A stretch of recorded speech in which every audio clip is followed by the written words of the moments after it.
आषाढी एकादशी निमित्ताने मी बनवलेली आहे संपूर्ण उपवासाची थाळी. आता ही उपवासाची थाळी आपल्या कोणत्याही उपवासाला चालते बरं का, भगर सोडून. नमस्कार, मी आशाच किचनमध्ये आपलं सर्वांचं स्वागत आहे. तर चला, आज आपण बनवणार आहे उपवासाची थाळी. आता उपवासाची थाळी बनवण्यासाठी सगळ्यात पहिले मी शेंगदाणे घेतले आहेत आणि जास्त शेंगदाणे घेतलेले आहेत आणि आपल्याला हे शेंगदाणे भाजून घ्यायचे आहेत. शेंगदाणे जास्त भाजायचे नाही आहे, फक्त त्याचा कच्चापणा दूर करायचा आहे.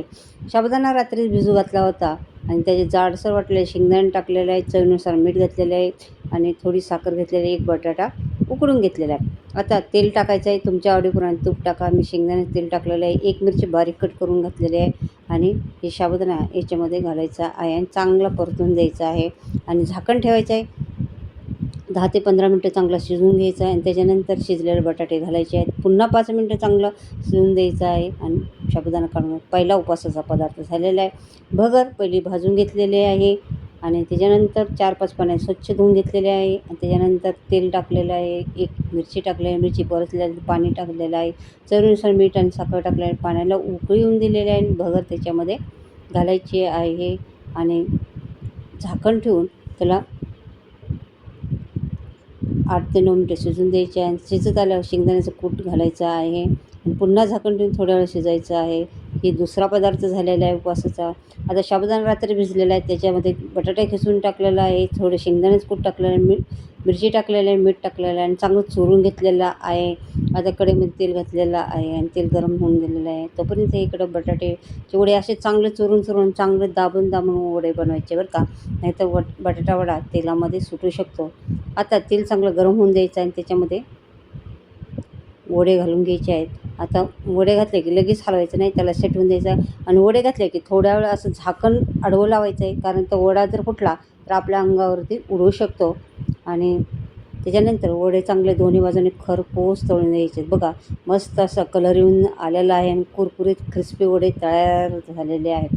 आता हा तिसरा पदार्थ आपला तयार झालेला आहे उपवासाचा. आता चौथा पदार्थ, आता शेंगदाणे सगळ्यात पहिले तळून घ्यायचे आहेत. शेंगदाणे तळून झाले की शेंगदाणे काढायचे आहेत आणि त्याच्यानंतर याच्यामध्ये घालायचे आहेत नायलॉन साबुदाणा.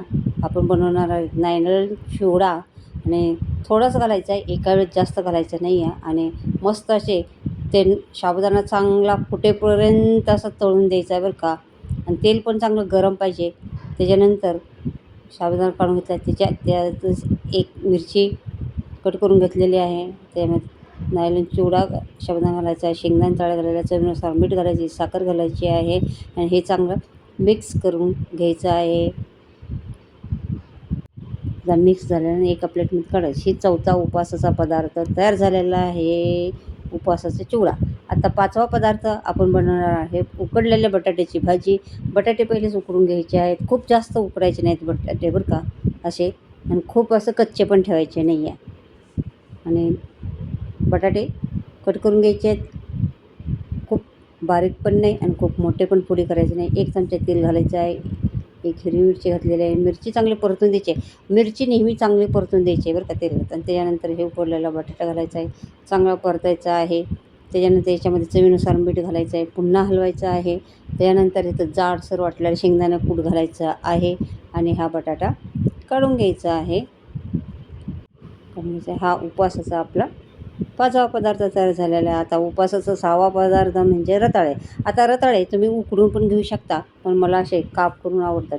रताळे चांगलं स्वच्छ धुवून घ्यायचे आहेत आणि त्याचे असे बारीक बारीक काप करून घ्यायचे आहेत. आता याच्यामध्ये तेल घालायचं आहे, तेल चांगलं गरम होऊन द्यायचं आणि याच्यामध्ये घालायचे आहेत काप घातले की चांगले असे शिजवून द्यायचे आहेत. हे काप 10 ते 15 मिनटं चांगले मिक्स करायचे आहेत आणि झाकण ठेवायचे आहे. 10 ते 15 मिनटं चांगलं शिजून द्यायचे आहेत. दोन्ही बाजूनी चांगले अधूनमधून हलवत राहायचे आहेत. बघा, पलटी मारून घ्यायचे आहेत. दोन्ही बाजूने हे काप शिजले पाहिजे ते. आणि त्याच्यानंतर काप शिजल्यानंतर याच्यावरती पिठी साखर भुरभुरायची आहे. याच्यामुळे काय होते, हे काप खूप टेस्टी लागतात. चांगले मिक्स करायचे आहेत. बघा, आपला रताळ्याचे काप हा 6वा उपवासाचा पदार्थ तयार झालेला आहे. आता 7वा उपवासाचा पदार्थ म्हणजे आपण बनवणार आहे खीर. आता साबुदाणा रात्री भिजलेला त्यातला थोडासा काढून घेतला आहे, पाणी उकळायला ठेवलेलं आहे. पाणी उकळल्यानंतर त्याच्यामध्ये घालायचं आहे साबुदाणा, त्याच्यात घालायची साखर. दूध लगेच घालायचं नाही आहे, नाहीतर दूध फाटू शकतं. आता इकडं उकळते तोपर्यंत मी शेंगदाणे पुन्हा चांगले कमी गॅसवरती आणि कुरकुरीत असे शेंगदाणे भाजून थंड होऊन दिलेले आहेत. मिक्सरमध्ये थोडा गूळ, थोडे शेंगदाणे, थोडे शेंगदाणे अशा करून जाडसर भरट काढून घेतले आणि त्याच्यानंतर थोडेसे बारीक त्यातलीच भरटून थोडीशी बारीक वाटून घेतलेले बघा हे शेंगदाणे. आता हे बनवणार आहे शेंगदाण्याचे लाडू. तिकडं आपली साबुदाण्याची खीर होते तोपर्यंत लाडू इकडं मी तयार करणार आहे. आता हे चांगलं दोन्ही मिक्स करायचं आहे. थोडं जाड ठेवायचं आहे आणि थोडंसं बारीक करायचं आणि त्याच्यानंतर मस्त असे शेंगदाण्याचे लाडू वळून घ्यायचे आहेत. मस्त कुरकुरीत क्रिस्पी असे शेंगदाण्याचे लाडू तयार झाले. तोपर्यंत इकडे खीर पण तयार झालेली आहे. त्याच्यामध्ये घालायचं आहे दूध आणि हलकीशी चुटकीभर मीठ घालायचं आहे बरं का. मीठ मी सगळ्या पदार्थाला सेंधा नमक वापरलेलं आहे, उपवासाचं मीठ वापरलेलं आहे. आता इथं आपण बनवणार आहे 7वा पदार्थ शेंगदाण्याचे लाडू, 8वा पदार्थ ही साबुदाण्याची खीर आणि 9वा पदार्थ शेंगदाण्याची चटणी. आता शेंगदाणे चांगलं वाटून घ्यायचे आहेत, त्याच्यामध्ये दही घालायचं आहे आणि त्याच्यानंतर चवीनुसार मीठ घालायचं आहे, थोडी साखर घालायची आहे आणि तडका पॅनमध्ये तेल घ्यायचं आहे. ही आपली शेंगदाण्याची खीर साबुदाण्याची खीर तयार झालेली आहे. दूध शेवटी घातलं आहे बरं का. दूध घातल्यानंतर उकळून द्यायचं आणि त्याच्यानंतर काढून घ्यायचं. आता हे शेंगदाण्याच्या चटणीमध्ये तडका घातलेला आहे. हे 9वा आपले उपवासाचे पदार्थ तयार झालेला आहे. आता बघा प्लेटमध्ये सगळ्यात पहिले मी साबुदाण्याची खीर घातली, परत त्याच्यानंतर शेंगदाण्याची चटणी घातलेली आहे आणि याच्यानंतर चटणी शेजारी साबुदाण्याचा वडा ठेवलेला आहे. त्यानंतर साबुदाण्याची खिचडी, त्याच्यानंतर भगर. आता इथं तुम्ही रताळ्याचे काप आणि बटाट्याची भाजी आणि वाटीमध्ये नारळ चिवडा अशा प्रकारे संपूर्ण उपवासाची थाळी आपली तयार झालेली आहे. याच्यापेक्षा पण अजून जास्त पदार्थ आहे, तर आपण श्रावण महिन्यात ते दाखवणार आहे. श्रावण महिना चालू झाला की आपले उपवास पण चालू होतात, तर या उपवासाला हे सगळे पदार्थ चालतात बरं का. याच्यासोबत राजगिऱ्याचे लाडू पण ठेवलेले आहेत.